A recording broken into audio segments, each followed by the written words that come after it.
خداوند کے زندہ کلام میں سے پیدائش کی کتاب اس کا 3 باب۔ اور سانپ کل دشتی جانوروں سے جن کو خداوند خدا نے بنایا تھا چالاک تھا، اور اس نے عورت سے کہا، کیا واقعی خدا نے کہا ہے کہ باغ کے کسی درخت کا پھل تم نہ کھانا؟ عورت نے سانپ سے کہا کہ باغ کے درختوں کا پھل تو ہم کھاتے ہیں، پر جو درخت باغ کے بیچ میں ہے اس کے پھل کی بابت خدا نے کہا ہے کہ تم نہ تو اسے کھانا اور نہ چھونا، ورنہ مر جاؤ گے۔ تب سانپ نے عورت سے کہا کہ تم ہرگز نہ مرو گے، بلکہ خدا جانتا ہے کہ جس دن تم اسے کھاؤ گے تمہاری آنکھیں کھل جائیں گی اور تم خدا کی مانند نیک و بد کے جاننے والے بن جاؤ گے۔ عورت نے جو دیکھا کہ وہ درخت کھانے کے لیے اچھا اور آنکھوں کو خوشنما معلوم ہوتا ہے اور عقل بخشنے کے لیے خوب ہے، تو اس کے پھل میں سے لیا اور کھایا اور اپنے شوہر کو بھی دیا اور اس نے کھایا۔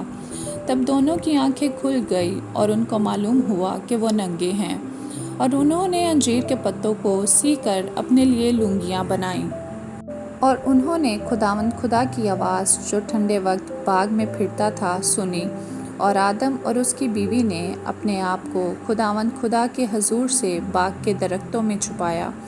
تب خداوند خدا نے آدم کو پکارا اور اس سے کہا کہ تو کہاں ہے؟ اس نے کہا کہ میں نے باغ میں تیری آواز سنی اور میں ڈرا کیونکہ میں ننگا تھا اور میں نے اپنے آپ کو چھپایا۔ اس نے کہا، تجھے کس نے بتایا کہ تو ننگا ہے؟ کیا تو نے اس درخت کا پھل کھایا جس کی بابت میں نے تجھے حکم دیا تھا کہ اسے نہ کھانا؟ آدم نے کہا کہ جس عورت کو تو نے میرے ساتھ کیا ہے اس نے مجھے اس درخت کا پھل دیا اور میں نے کھایا۔ تب خداوند خدا نے عورت سے کہا کہ تو نے یہ کیا کیا؟ عورت نے کہا کہ سانپ نے مجھ کو بہکایا تو میں نے کھایا۔ اور خداوند خدا نے سانپ سے کہا، اسی لیے کہ تو نے یہ کیا تو سب چوپایوں اور دشتی جانوروں میں مالون ٹھہرا۔ تو اپنے پیٹ کے بل چلے گا اور اپنی عمر بھر خاک چاٹے گا۔ اور میں تیرے اور عورت کے درمیان اور تیری نسل اور عورت کی نسل کے درمیان عداوت ڈالوں گا، اور وہ تیرے سر کو کچلے گا اور تو اس کی ایڑی پر کاٹے گا۔ پھر اس نے عورت سے کہا کہ میں تیرے درد حمل کو بہت بڑھاؤں گا، تو درد کے ساتھ بچہ جنے گی اور تیری رغبت اپنے شوہر کی طرف ہوگی اور وہ تجھ پر حکومت کرے گا۔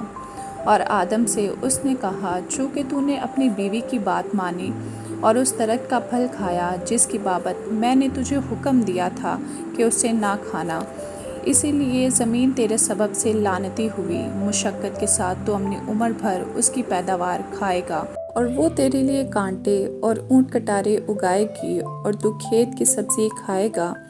تو اپنے منہ کے پسینے کی روٹی کھائے گا جب تک کہ زمین میں تو پھر لوٹ نہ جائے، اسی لیے کہ تو اس سے نکالا گیا، اور کیونکہ تو خاک ہے اور خاک میں پھر لوٹ جائے گا۔